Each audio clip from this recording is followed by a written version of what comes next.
बिहार में एक बदलाव कैसे लाएं, क्योंकि आप देख रहे हैं कि पूरे देश में बिहार में बदलाव की एक लहर चल रही है। चाहे वो आप कल का दिल्ली का इलेक्शन का रिजल्ट देख लीजिए, चाहे कुछ महीना पहले बम्बई महाराष्ट्र का रिजल्ट देख लीजिए। और आज बिहार के लोग, बिहार के युवा, बिहार के जनता नया बदलाव की ओर तरफ देख रहे हैं, नया नेतृत्व करने वाले लोगों को ढूंढ रहे हैं। शिक्षा का स्तर आप देख रहे हैं कि बिहार में गिरती जा रही है।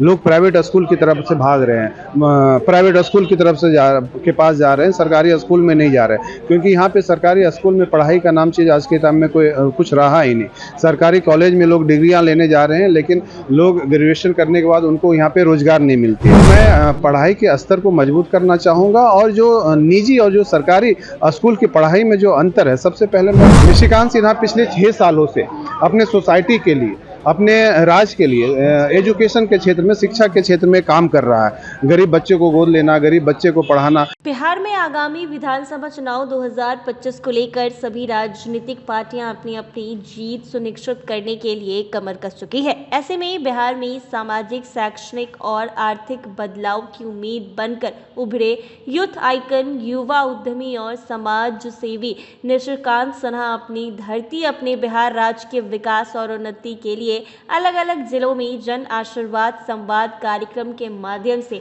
लोगों को न सिर्फ संबोधित कर रहे हैं, बल्कि बिहार में सामाजिक, शैक्षणिक और आर्थिक बदलाव लाने के अपने लक्ष्य की राह पर आगे बढ़ रहे हैं। इसी क्रम में उन्होंने रविवार 9 फरवरी 2025 को गौतम बुद्ध की धरती गया में भव्य रोड शो किया है। रोड शो के बाद हजारों युवाओं की गगनचुंबी नारों के बीच गए कॉलेज के खेल मैदान पहुंचे, जहां उन्होंने जन आशीर्वाद संवाद कार्यक्रम को संबोधित किया है। बिहार में बदलाव की बयार लेकर आए युवा उद्यमी और समाज सेवी निशिकांत ने गया में जनता को संबोधित करते हुए कहा है कि वो यहाँ लोगों को नौकरी देने का वादा नहीं करेंगे, बल्कि दूसरों के लिए नौकरी के अवसर बनेंगे। ऐसे में क्या कुछ कह रहे हैं निशिकांत, वो जरा सुने आप लोग।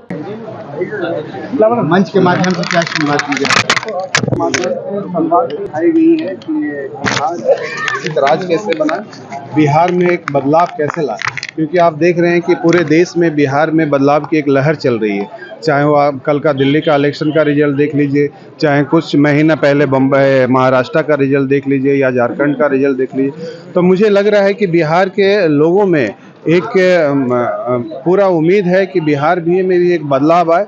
और आज बिहार के लोग, बिहार के युवा, बिहार के जनता नया बदलाव की ओर तरफ देख रहे हैं, नया नेतृत्व करने वाले लोगों को ढूंढ रहे हैं, और नए विकल्प के रूप में लोगों को देख रहे हैं।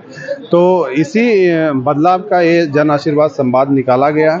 और यह जो इतना आप भीड़ देख रहे हैं, या लोगों को इतना जो प्यार सम्मान मिल रहा है, इसलिए मिल रहा है क्योंकि वो हर कोई बिहार में बदलाव चाह रहे हैं। यह एक निशिकांत सिन्हा का आवाज़ नहीं है, यह पूरे बिहार की जनता का आवाज़ है, जो इस मिट्टी में जन्म लिया और जो बिहार को एक विकसित राज्य बनाना चाह रहे हैं। वो हर कोई मेरे संवाद में ज्वाइन कर रहे हैं, ताकि आने वाले समय में हम इस आंदोलन को और इस आवाज़ को एक मजबूती के साथ कैसे खड़े हों, एक मजबूती के साथ इस लड़ाई को कैसे लड़ें, ताकि आने वाले समय में हम एक बदलाव ला सकें और हम अपने बिहार को, अपने राज्य को एक विकसित राज्य बना सकें।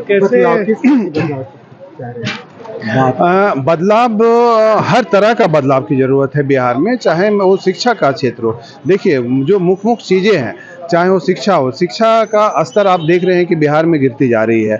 लोग प्राइवेट स्कूल की तरफ से भाग रहे हैं, प्राइवेट स्कूल की तरफ से के पास जा रहे हैं, सरकारी स्कूल में नहीं जा रहे हैं, क्योंकि यहाँ पे सरकारी स्कूल में पढ़ाई का नाम चीज़ आज के टाइम में कोई कुछ रहा ही नहीं।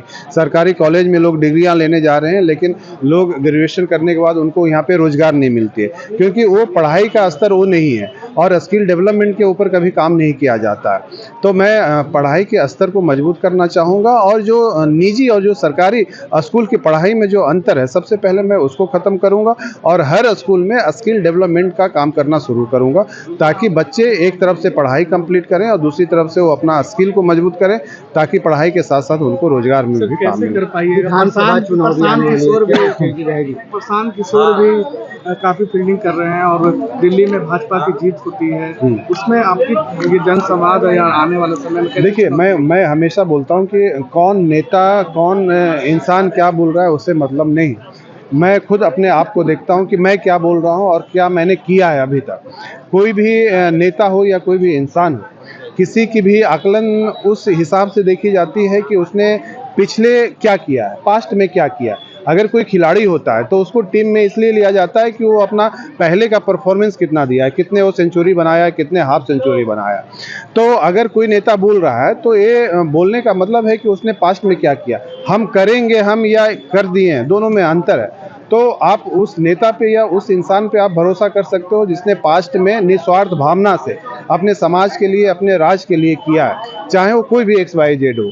तो आपको जवाब उसका मिल जाएगा कि हाँ वो सिर्फ बातें कर रहे हैं या सही में काम करने की इरादा है। निशिकांत सिन्हा पिछले 6 सालों से अपने सोसाइटी के लिए, अपने राज्य के लिए, एजुकेशन के क्षेत्र में, शिक्षा के क्षेत्र में काम कर रहा है। गरीब बच्चे को गोद लेना, गरीब बच्चे को पढ़ाना। लेकिन मैं हमेशा कहता हूँ कि या तो निशिकांत सिन्हा हो या तो कोई भी अंबानी अंदानी हो, कोई भी बिहार के या किसी भी राज्य के शिक्षा को मजबूत नहीं कर पाएगा। वो कुछ लिमिटेड, कुछ सीमित इंसान को फ़ायदा पहुँचा सकता है। आज मैं 25 बच्चे, 50 बच्चे को पढ़ाता हूँ तो उस पूरे मैं बिहार के बच्चे को नहीं पढ़ा सकता हूँ। अगर मुझे बिहार का एजुकेशन को, शिक्षा को ठीक करना होगा तो मुझे सिस्टम में आना होगा और सिस्टम को ठीक करना होगा। इसलिए मैं सिस्टम में आने की कोशिश। युवाओं के लिए क्या संदेश देना? युवाओं के लिए मैं हमेशा युवा के प्रति मेरा लगाव रहा है, शिक्षा के प्रति लगाव रहा है और मेरी पहला लक्ष्य यही है कि पलायन को रोकना। क्योंकि मैं एक बिजनेसमैन हूँ और मुझे पता है कि कंपनियां को कैसे लगानी होती है, कंपनियां में काम कैसे करनी होती है। इस देश का कोई भी ऐसी बड़ी कंपनी नहीं है जहां पे मैंने जॉब कंसल्टेंसी का काम नहीं किया है। तो बिहार में जो इतना बड़े लेवल पे जो पलायन हो रहा है उसका जो मेन वजह है कि यहाँ पे कोई भी कंपनियां नहीं है।